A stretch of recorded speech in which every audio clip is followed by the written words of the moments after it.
The Pilgrim Story, Part 3, Communism to Capitalism.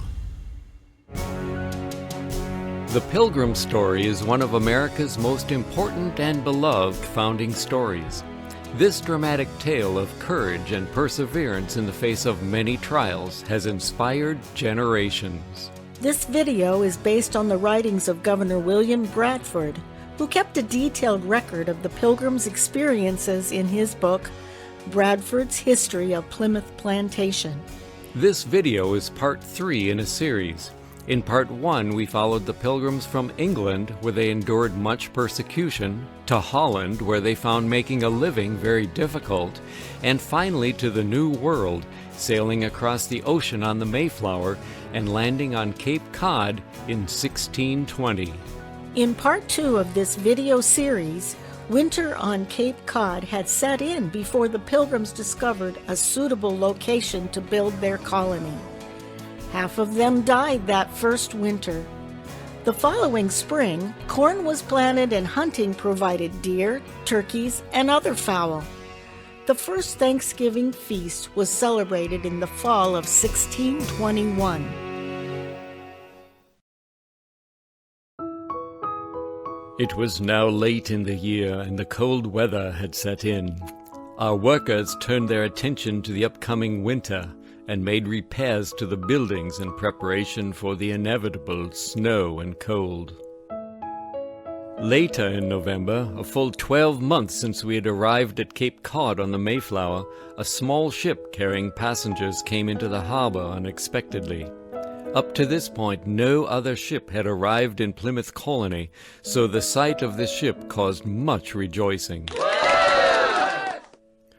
The ship had arrived from England carrying 35 passengers, mostly strong young men who planned to remain and work in Plymouth Colony. This was good news for us, as more people would be available to share the load of work. However, soon it became known that these new arrivals had not given their voyage much consideration. It was only when they came into the harbor at Cape Cod that they considered what should become of them if the people here were all dead or had all been captured by the Indians. Welcome to Plymouth Colony, sir. Can I help you get your baggage off the ship? Baggage? I just came with the clothes on me back. Surely you have a warm coat and a hat. Nah, didn't bring one. Did you bring any food along with you, sir? I heard there was plenty of food here. How do you plan to cook? Surely you brought some pots and pans. I brought so many. I just buy the things I need. Sir, the nearest store is on the other side of the ocean, back in England. And so, when the ship was unloaded, there was not so much as a biscuit of food among them. None of them had thought to bring any bedding, or pots and pans, or bowls and cups, or so much as a fork or spoon. None had thought to bring extra clothes, and many of them had no coats or winter clothing.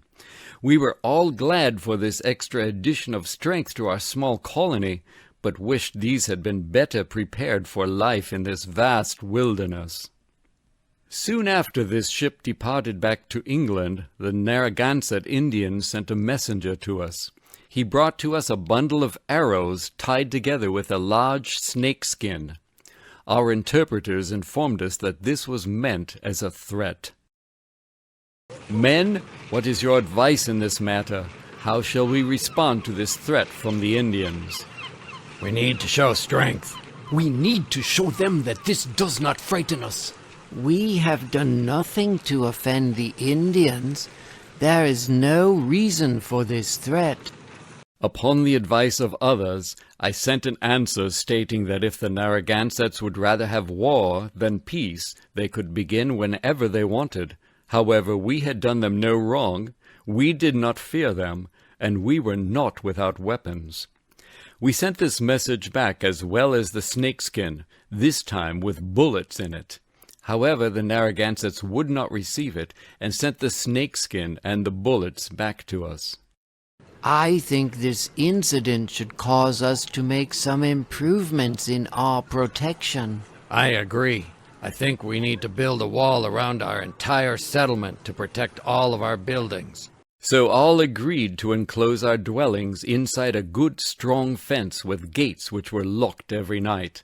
This was accomplished very cheerfully, and the town was soon completely enclosed, with a watchman appointed each night. As the year 1621 came to a close, I would like to share one final incident which I found to be quite humorous. It began on the morning of Christmas Day, 1621, as I called out for workers to join me in the daily work detail. All right, men, let's head out to work in the forest. Sorry, Governor, but I need to be excused on account of it goes against my conscience to work on Christmas Day. Me too, Governor. My conscience will not allow me to work on this day of holiness and sanctification. I also need to be excused, Governor. My sincerest apologies, but it is my conscience that also prevents me from working on Christmas. So I led away the rest of the people to work. But when we came home from our work, we found those who had refused to work at play in the street. Some were pitching the bar, and some were playing stool ball. Pitching the bar was a strength game similar to the Highland Scots tossing of the caber. Stool ball was an early version of American baseball. Since they had refused to work on account of their conscience, I went to them and took away the implements they had been playing with, and said that it was against my conscience that some should play while others worked, and if their conscience prevented them from working, they should remain in their houses and not play games in the streets. Since that time, nothing has been attempted that way. At least not openly.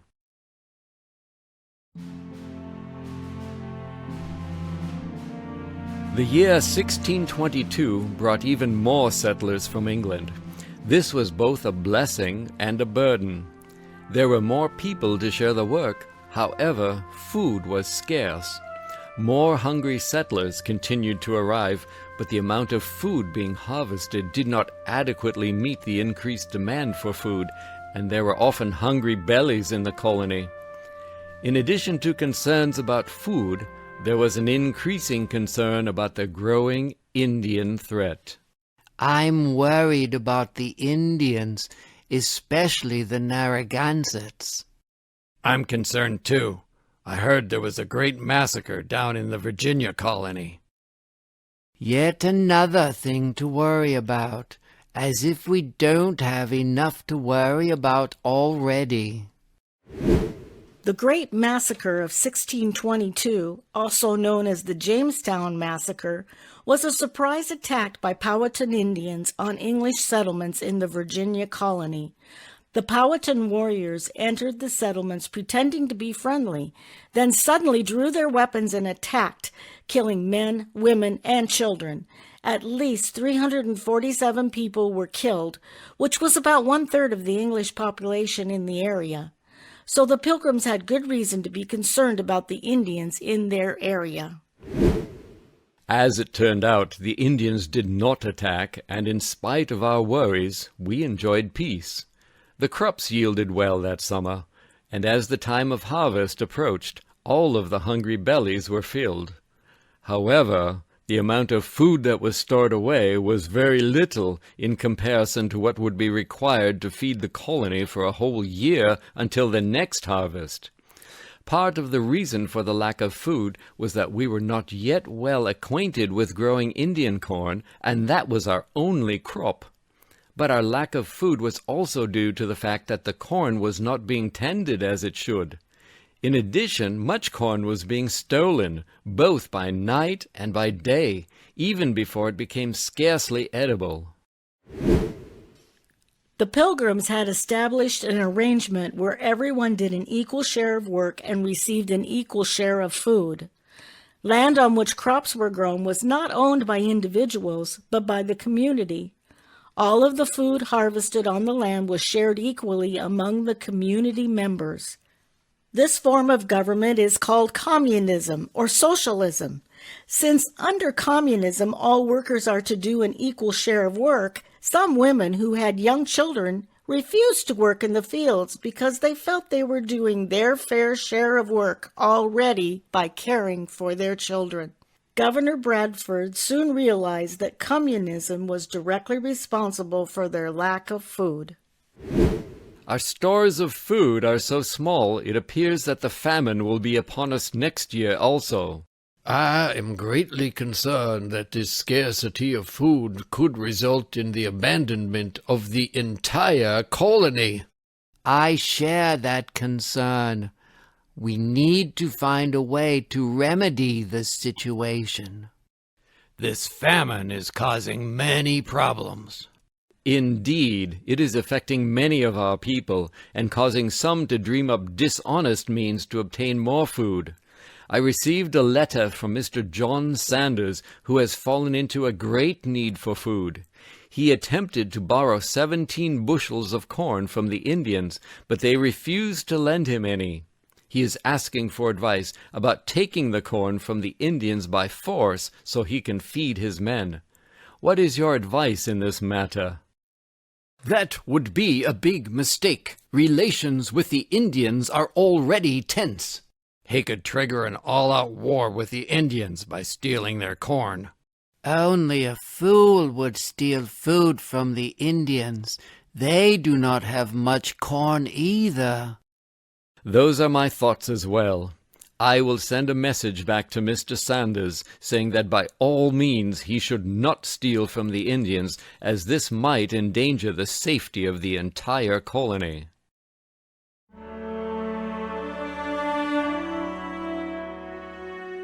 You may be shocked to learn that our people had fallen into extreme famine in such a short amount of time. However, the lack of food had grown quickly into a very serious situation. After we began to run short on food, many sold their clothes and blankets just to buy a little corn. Others became servants to the Indians, cutting wood and fetching water for only a small capful of corn.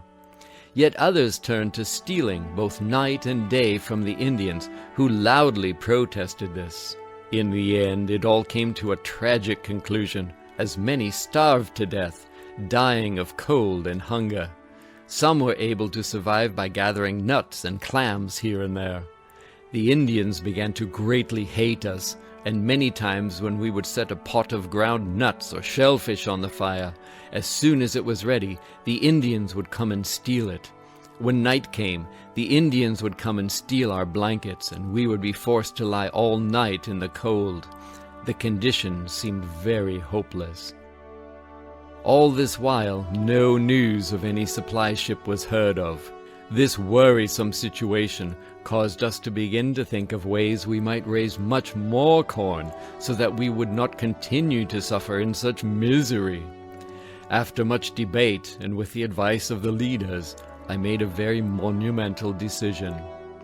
Instead of sharing all things among the entire group, I assigned to every family a parcel of land, the size of which was in proportion to the number of people in the household. Each family would be responsible for growing crops for their own family on their own plot of land. Children and youth whose parents had died were placed under the care of one of the families.